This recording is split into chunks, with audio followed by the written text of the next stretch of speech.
in a process that validates an establishment that never meaningfully changes? What if that establishment doesn't want and doesn't have the consent of the governed? What if the two-party system was actually a mechanism used to limit so-called public opinion? What if there were more than two sides to every issue, but the two parties wanted to box you into a corner, one of their corners? What if there's no such thing as public opinion, because every thinking person has opinions that are uniquely his own? What if what we call public opinion was just a manufactured narrative that makes it easier to convince people that if their views are different, then there's something wrong with that, or there's something wrong with them? What if the whole purpose of the Democratic and Republican parties was not to expand voters' choices, but to limit them? What if the widely perceived differences between the two parties was just an illusion? What if the heart of the government policy remains the same no matter who's in the White House? What if the heart of government policy remains the same no matter what the people want? What if those vaunted differences between Democrat and Republican were actually just minor disagreements? What if both parties just want power and are willing to have young people fight meaningless wars in order to enhance that power? What if both parties continue to fight the war on drugs just to give bureaucrats and cops bigger budgets and more jobs? What if government policies didn't change when government leaders did? What if no matter who won an election, government stayed the same? What if government was really a revolving door for political hacks bent on exploiting the people once they're in charge?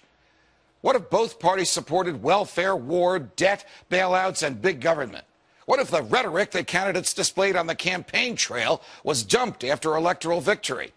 What if Barack Obama campaigned as an anti-war, pro-civil liberties candidate and then waged senseless wars while assaulting your rights that the Constitution is supposed to protect?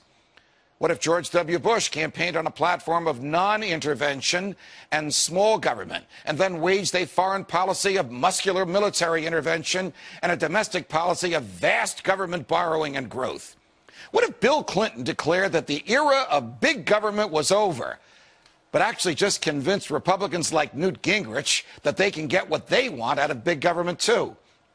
What if the Republicans went along with it? What if Ronald Reagan spent 6 years running for president, promising to shrink the government, but then the government grew while he was in the White House? If Ron Paul is being ignored by the media, not because, as it claims, he's unappealing or unelectable, but because he doesn't fit into the pre-manufactured public opinion mold used by the establishment to pigeonhole the electorate and create the so-called narrative that drives media coverage of elections.